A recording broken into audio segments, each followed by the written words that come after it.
all the dignitaries on the dais and off the dais, all my senior colleagues here, sitting and attending a full house for our 117th annual day. It is really heartwarming to have you all here.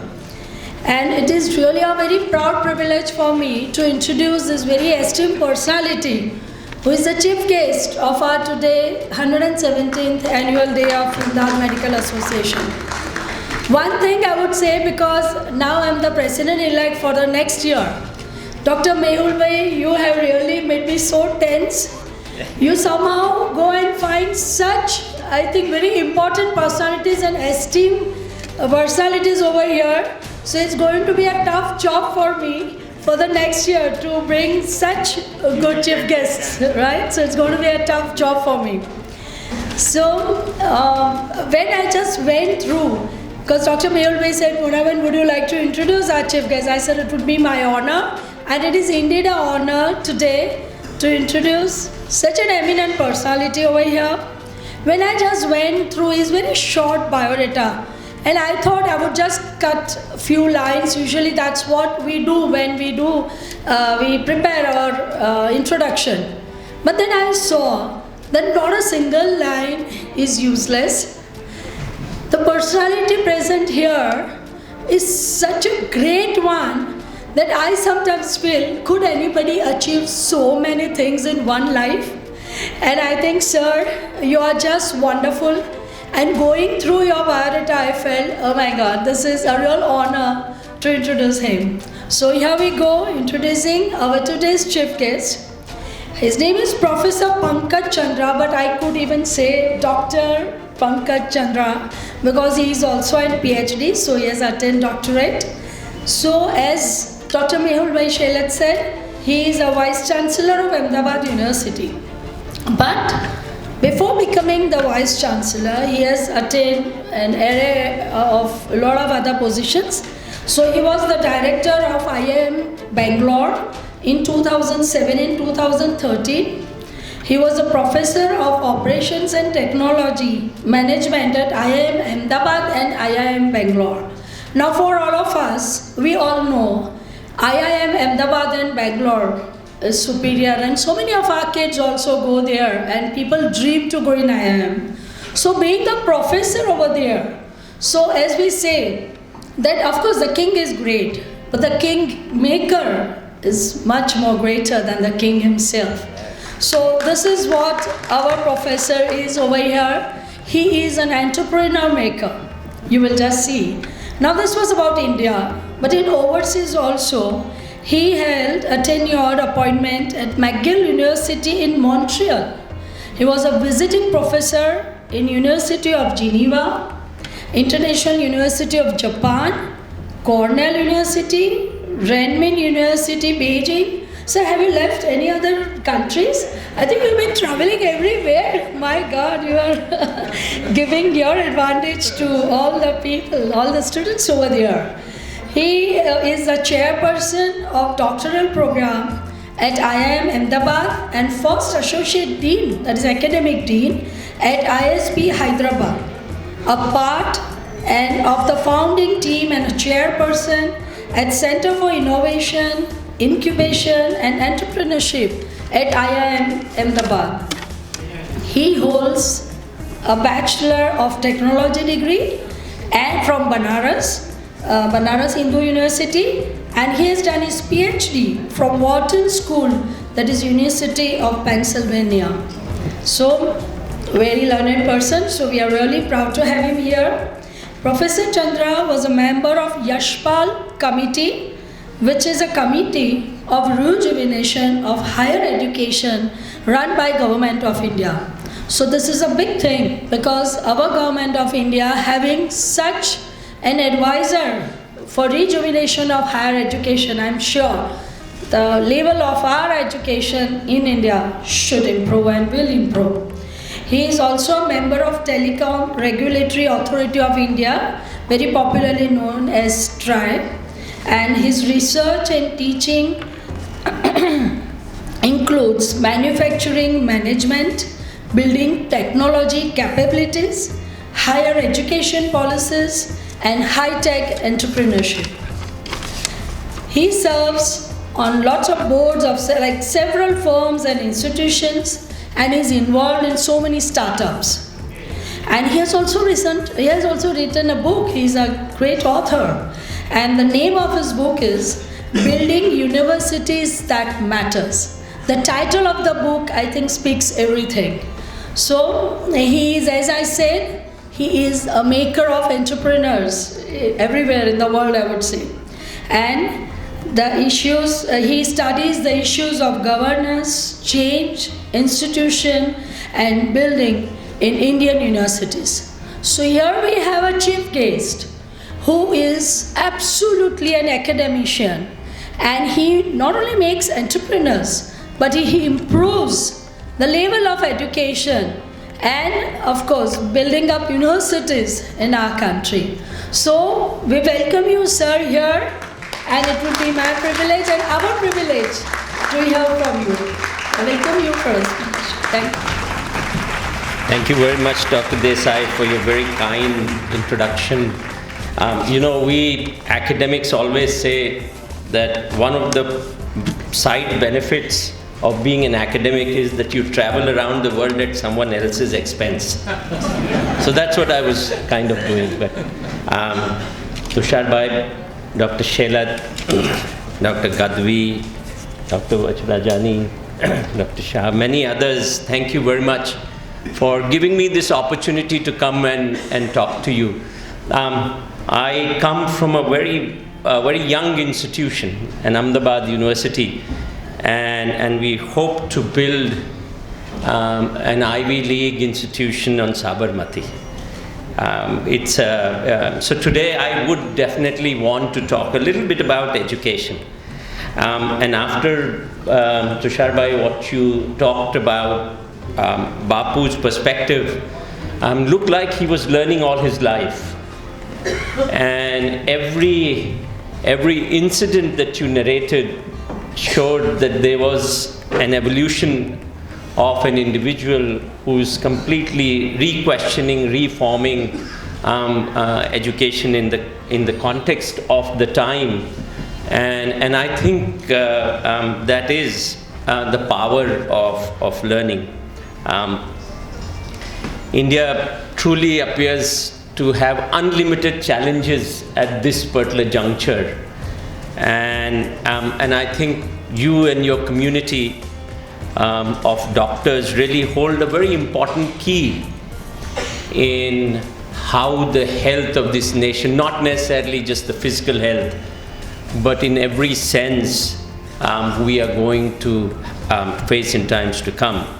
I'm going to make three major points today, and then I'll kind of stop. But before I do that, I want to bring to your attention three big changes that are happening around the world in our environment, which is completely disrupting our lives. One relates to technology. The second is climate change and environment. And the third is urbanization. Well, there's a fourth one too, the changing meaning of democracy around the world, but this I will leave for another day. The first about technology is very much about data. All of us deal with data in very different kind of ways, but the key question is, how is data going to change our lives, and how are others going to view data? And there's a lot of confusion around it, because unless this data and technology is used to deliver services to large number of people, this data has very little meaning for all of us. On the one hand, it's very empowering. It allows us to take many decisions better. But on the other hand, it is also leading to enormous scare and fear and anguish amongst many in the world. But we have to address it. The second is about the climate change and environment. The question that we have to ask is this the world that we are going to leave for our grandchildren and theirs? And it's a very big question. the Intergovernmental Panel on Climate Change came out with a very interesting and a hard-hitting report called the 1.5 degrees Celsius report, which says that over the next decade, if the temperature goes up by 1.5 degrees Celsius, then I think all things natural that we have thought of really will come to under enormous amount of risk. Whether it is the air, whether it is water, whether it is forest, whether it is land, whether it is countries. And we are already seeing changes and impact of that even this particular year, given the way monsoons in our country are addressing. At this particular rate, according to many experts, the coral reefs will vanish in about 10 years of time. And the closer to home, the flamingos will stop coming to Nal Sarovar and Thol. Now, what does that have to do with us? We have to ask a question, and it's a very difficult question to answer for many, but what value do they add to us as a society? And if we can answer this question in positive, then there is something to worry about when it comes to climate change, because it increases the complexity of how things are happening. The third big change is about urbanization. There was a talk the other day that somebody was giving which says that by year 2090, 9 out of 10 most populated cities in the world will be in South Asia. The top one is Lagos in Nigeria, and of those 9, 7 would be from India. And India is moving towards almost 70% of urbanization over the next 70 to 80% in the next 50 years. Now, what it is doing is, spatially or geographically, it is bringing people together. In one building, there are many people who are living. But it's also separating them out sociologically, and the logistics of managing this is turning out to be very complex and very, very difficult. Now, what does that have to do with your profession and your community? I think you sit at the center of this particular change.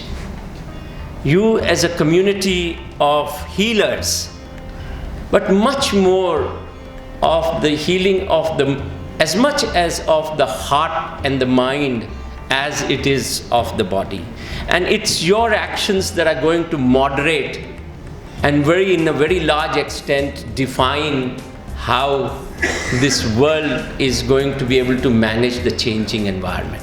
Are we going to be able to address these issues before they start to become very, very challenging and complex to manage, or are we going to be sitting and trying to put a patchwork and trying to address it post this damage that has happened? Now, in this context of these mega changes that are affecting almost every country in the world, and it's going to affect countries like India far, far more than what it would do to many others around the world. There are 3 points that I would like to make, and that relate to, one is, how do you address issue of inclusion in face of this challenge? And second is about innovation, and third is about a little bit about coordination. The first one, inclusion, and somebody has very interestingly said, this world is about searching for happiness. Everybody wants to define happiness in their own way, and in very many different ways, but at the core, everybody is searching for everybody to remain happiness. But happiness is, and this is what somebody said, happiness is when what you think, what you say, and what you do are in harmony. Happiness is when what you do, what you say, what you think, and what you do are in harmony. And let me add to it that happiness of one cannot come when others are unhappy. Whether it is in my own home, whether it is in my neighborhood, or whether it is in the neighborhood of my own country. It is going to be very difficult, and that to me is the essence of inclusion. Now, for developing a very inclusive ecosystem amongst us, we must ensure that the context of learning turns out to be a little bit important, where we are able to confront mental and perceived biases, where we can engage individual and the society very, very differently. And I have a rubric that helps me, and I'm moving a little bit in terms of how education, and education is not necessarily in the classroom alone. Education is in practice, what we do, but as much in an institution like ours. So I have a rubric that tells me how to build an ecosystem that is very inclusive. And that includes 6 very simple things. One is about empathy or empathizing.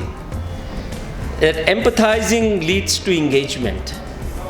That engagement leads to owning of the situation. That owning of the situation then causes a little bit of dissent. Dissent from what is the truth or known knowledge to create something new. And that dissent allows me to design a new solution, which then allows me to act. And that rubric allows us to become a little bit more inclusive in our own lives and in our work. The second point that I'd like to make actually is related to the first one. The challenges that I mentioned, technology, climate change, environment, and urbanization, have to be addressed by strategic science and humanistic arts through the world of innovation. Now, we must recognize that innovation is the new theory of development.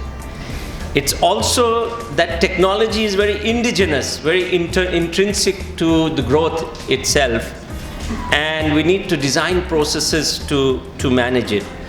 Now let me give you 2 examples.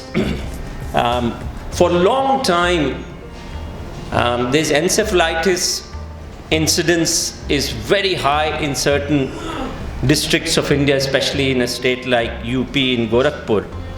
But this persistence of encephalitis is as much about change in temperatures and quality of living as it is about public health and efficacy of treatment and operation. That prevalence of cancer of mouth and lung in Gujarat is as much about environment, changes in urban and rural living, about choices in nature of livelihoods, and also about commerce, as it is about early detection and customized treatment. The point I'm wanting to make here is that there are many different entities that come to play a role in terms of defining the well-being, and we need to think about innovation very differently in that same context.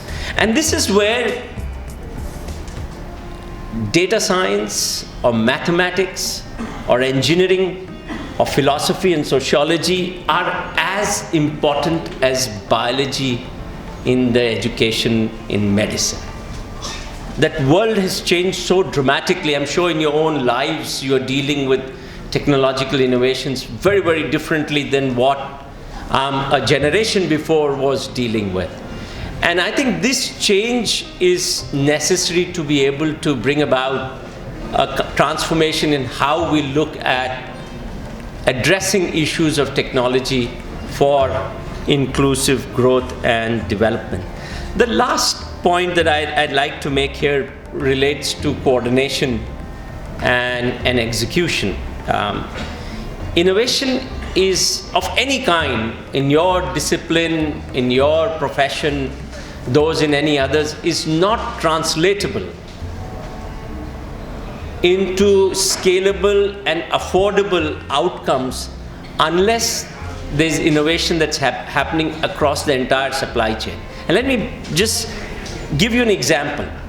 Can you think of solving a dengue or a malaria problem, which happens in this city and many others repeatedly, 3 times in a year, without changing and thinking about how we live, without changing how solid waste management takes place, or how construction of roads and the spillover or runoff water takes place, or how new construction technology needs to be brought in so that heat and temperature gets reduced very dramatically?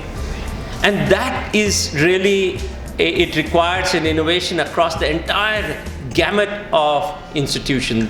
The point to be made here is that to solve one problem, one complex problem today, one has to simultaneously draw upon the world of knowledge from many different disciplines. This world of education in which we live is actually a very outdated world of silos. A biologist today has as much to do with mathematics as an engineer has to do with biology. And so on and so forth. I can keep giving you examples in social sciences and so on and so forth. Because it's in order to make this innovation very effective, that will change lives of large number of people, it becomes very, very crucial that we simultaneously deploy knowledge systems from many different fields at the same point of time. Which means no single individual can possess all of those disciplinary knowledge, but it is a matter of collectively putting together the mind to be able to solve this problem. Our world, our mindsets, our education system, our world of practice, all have become very fragmented and very siloed. And that needs to change. And in my mind, who else can change that than the healers themselves? Thank you very much.